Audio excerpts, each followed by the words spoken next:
Alam mo ba na ang Biliran Bridge ay umuuga kahit walang dumadaang sasakyan?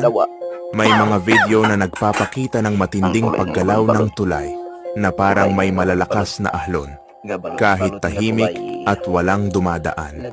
Sa mga video na nakunan, makikita ang tulay na gumagalaw ng malakas at ito ay hindi lang dahil sa malalaking truck o sa hangin. Kung titingnan, parang may kakaibang nangyayari sa tulay na maaaring magdulot ng pangamba sa mga tao. Marami ang nagsasabi na marahil ito ay dahil sa kakulangan sa materyales o hindi tamang disenyo. Pero ayon sa mga eksperto, ang pag-uga ng tulay ay maaaring normal sa structural design, lalo na kung ito ay suspension bridge o may natural flexibility para maabsorb ang lakas ng hangin o lindol. Ano sa tingin ninyo? Normal nga lang ba ito? O may kakaibang nangyayari na sa tulay?